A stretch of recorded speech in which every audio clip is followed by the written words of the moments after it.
जितनी तबाही पिछले 2 दिनों में यूक्रेन और रूस में मची है वो सितंबर में होने वाली जंग का ट्रेलर है, क्योंकि सितंबर के बाद सर्दियां शुरू हो जाएंगी और रूस यूक्रेन दोनों की कोशिश है कि उससे पहले भारी तबाही मचाई जाए।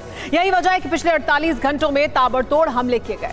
लेकिन सोचिए, जब सितंबर में जंग जीतने के लिए प्रहार किए जाएंगे तो बर्बादी का दायरा कितना विध्वंसक हो जाएगा, क्योंकि सितंबर में रूस और यूक्रेन दोनों ही स्पेशल यूनिट उतारने जा रहे हैं, जिनका मंसूबा सिर्फ और सिर्फ हर तरीके से जंग जीतना है, फिर चाहे कितना ही खून क्यों ना बह जाए।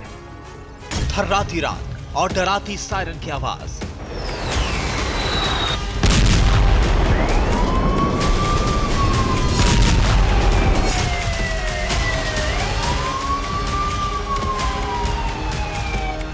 अगस्त का आखिरी दिन, तबाही से चीखता यूक्रेन।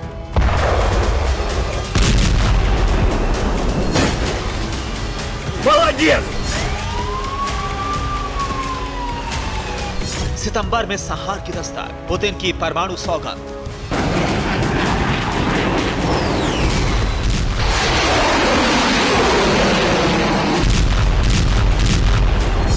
और पिछले 2 दिन से जो कुछ यूक्रेन में हो रहा है, ये तस्वीरें उसी का ट्रेलर है। अब सोचिए, तबाही की पूरी पिक्चर कैसी होगी जब तोप खाने का मुंह कीव की तरफ खोल दिया जाएगा। कड़कड़ाहट के साथ आसमान से बारूद की बारिश होगी जब Tu-95 बॉम्बर कयामत से ओवरलोड होकर कीव पहुंचेंगे। रूसी ड्रोन बटालियन का फिदाइन दस्ता रिहायशी इलाकों को पूरी तरह से जमींदोज कर देगा। यूक्रेन में इतनी ज्यादा तबाही से भी पुतिन का प्रतिशोध पूरा नहीं हुआ है। पुतिन यूक्रेन का पूरी तरह से खात्मा करके ही दम लेंगे। यानी जो कोहराम यूक्रेन में मचाया जा रहा है वो सिर्फ तबाही की शुरुआत भर है।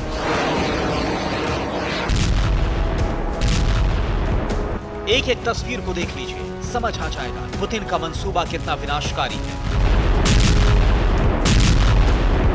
यूक्रेन के Su-25 फाइटर जेट को मार गिराया, Ka-52 कॉम्बैट हेलीकॉप्टर को तबाह कर दिया, TB2 ड्रोन को खाक में मिला दिया। यूक्रेन की तरफ से रूस पर अटैक करने में काफी तेजी आई है, इसलिए इतने घातक हथियारों का इस्तेमाल किया जा रहा है। लेकिन रूस न सिर्फ अटैक कर रहा है, बल्कि यूक्रेन के ड्रोन को रूस का डिफेंस उन्हें मार गिराता है। इसके अलावा रूस ने यूक्रेन के दूसरे इलाकों को शमशान बनाने का काम शुरू कर दिया है। ये कीव से आई तस्वीरें हैं, जहां लगातार दूसरे दिन मिसाइल स्ट्राइक हुई। देखिए कैसे मिसाइल अटैक के बाद एक पूरा इलाका तेज लपटों में घिरा हुआ दिख रहा है।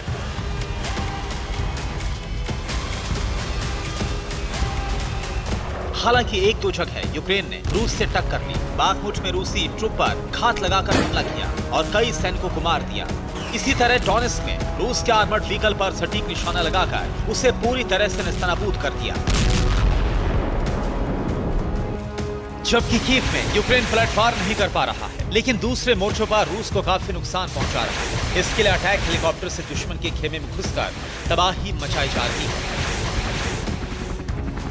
अगर रूस कीव में हमलावर है तो यूक्रेन बाखमुट को रूसी कब्जे से छुड़ाने के लिए पूरी ताकत लगा रहा है। ये बाखमुट से आई तस्वीरें हैं, जहां यूक्रेन के ट्रुप रूसी ठिकानों की तरफ बढ़ते जा रहे हैं और उन्हें तबाह करने के लिए टैंकों से गोले भी दागे जा रहे हैं।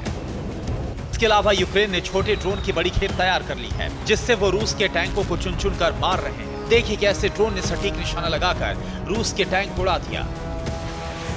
लेकिन दूसरी जगहों पर रूस ने इतनी तबाही की कि यूक्रेन थर्रा गया।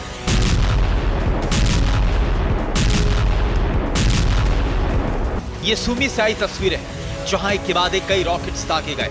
सुमी के रिहायशी इलाकों में कामाकाजी ड्रोन शाहिद से एक के बाद एक हमले किए गए। देखिए कैसे आसमान में कई फीट ऊपर से ड्रोन ने बम गिराए और फिर तेज धमाके से इमारत में आग लग गई।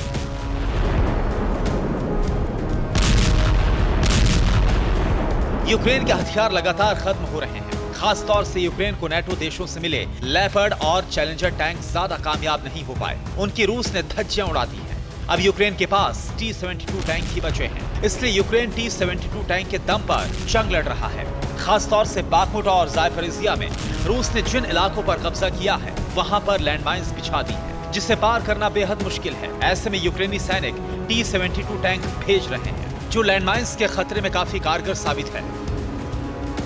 एक तरफ टैंक तो दूसरी तरफ ड्रोन का सहारा लेकर रूस को डैमेज पहुंचाने में लगा है यूक्रेन। कई इलाकों में यूक्रेन ने ड्रोन अटैक के लिए खास टीम बनाई है, जो ड्रोन में लगे कैमरे से रूस के वाहनों सैनिकों पर नजर बनाए रखती है और जैसे ही शिकार दिखता है उस पर टूट पड़ते हैं। देखिए कैसे एक आर्मी ट्रक का पीछा ड्रोन से कर रही है और फिर कुछ सेकंड में ट्रक पर ड्रोन अटैक कर देता है।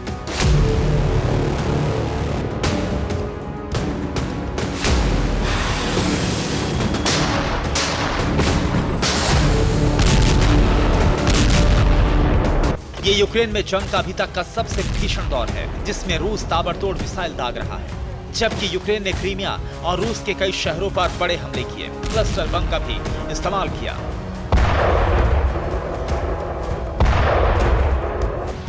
दोनों ओर से स्पेशल यूनिट उतारी जा चुकी है, जिनका मकसद सर्दियों से पहले एक दूसरे पर इतने विध्वंसक प्रहार करना है जिससे वो हथियार डाल दें। सर्दियों से ठीक पहले सिर्फ सितंबर ही महीना बचा है, इसलिए कहा जा रहा है कि सितंबर बड़ा संहारक होने वाला है।